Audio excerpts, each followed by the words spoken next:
So today I'm going to be changing out a ball joint on this 2003 Honda Civic. I bought a whole used knuckle assembly. So as you can see, it comes with a ball joint that's good. It comes with the ABS sensor. This car does have ABS. And it comes with the wheel bearing. I bought this from eBay. It was off of a salvage vehicle. And I think that swapping this whole knuckle assembly over is going to be easier than just taking out the ball joint right here, because that knuckle assembly is very rusty. I don't know how it's going to come apart. So we're going to get under the car and I'm going to show you how the ball joint is bad.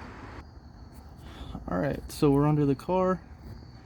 As you can see, the ball joint is right there. You can see that the boot itself right here is completely ripped. All the grease came out and now this joint is bad.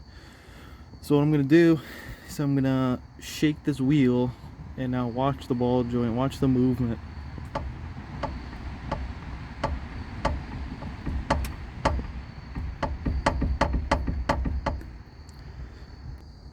So I think you guys can easily tell that this ball joint is worn out. You can see all the play in there, all the movement, and you can also hear it as well. I'm going to be taking the wheel off and I'm going to be replacing it. Alright, so now we got the wheel off. We can take a look at more things here. We have to take off the rotor, so these two screws are going to have to come out, which I replaced the brakes recently, so they should come out pretty easily. We're going to have to take off the caliper bolts here. There's two. We're also going to have to take off this brake line bracket. As you can see, there's just so much rust on here. That's another reason why I'm using this whole knuckle assembly. And then we're also going to have to take off these two bolts here that hold the strut assembly on. And then finally we're gonna have to take out this bottom ball joint nut and cotter pin. We're also gonna have to disconnect this ABS sensor, which I believe there's a sensor up in here, or a connector up in here that I'm going to take out. Other than that, it should come out. We're probably gonna have to do some hammering to get this ball joint out, but other than that, it should come right out. Alright, just a quick note here. This is the ABS clip, and it gets tucked up under here, so you don't really see it.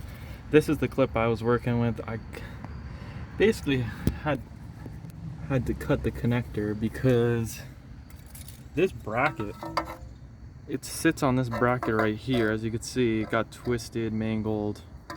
There's just so much rust built up on it that I just could not get it off. Either way, it's not really a big deal. When I put the new harness on, I'm just gonna have to zip tie this somewhere. I'm just gonna have to figure out where once I put the new harness back on.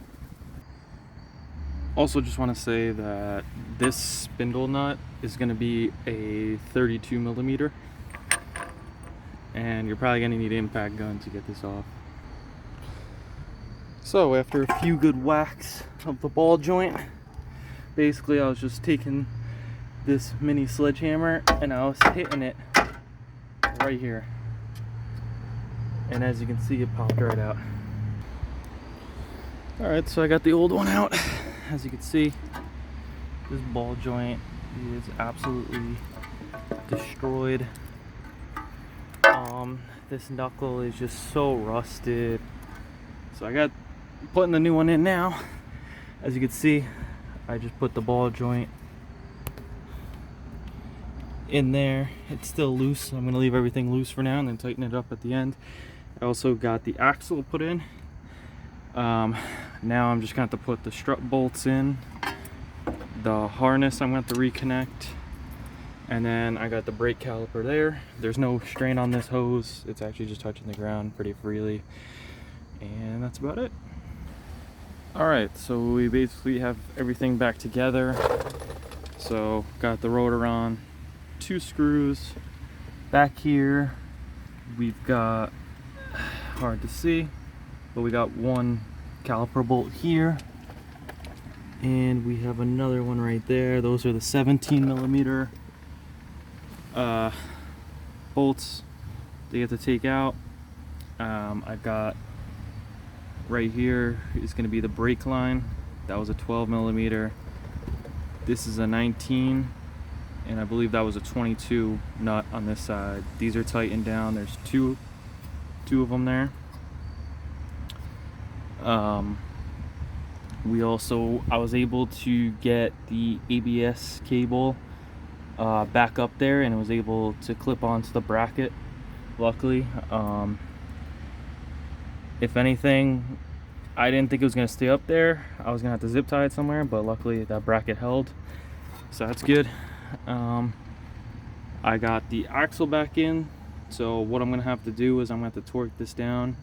I'm going to look up the torque spec, and I'm going to put the wheel back on, and I'll tighten it all the way down when I have the wheel on the car. So right now I'm going to pop this center cap out if it comes out, and I'll torque it down.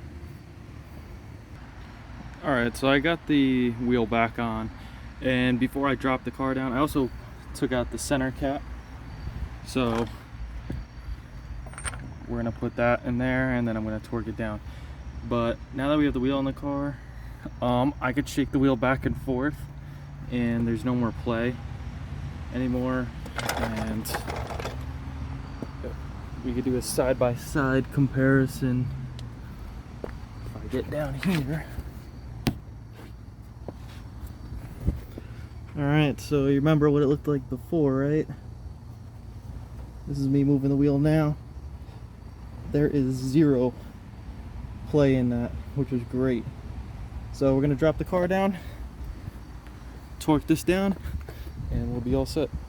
Alright, so wheel is on, everything is torqued down, and that's how you install a knuckle on this 2003 Honda Civic. This is going to be similar from 2001 all the way to 2005. Pretty simple, pretty easy. This car is pretty rusty as well, and it still wasn't that bad. So yeah, that's about it. Thanks.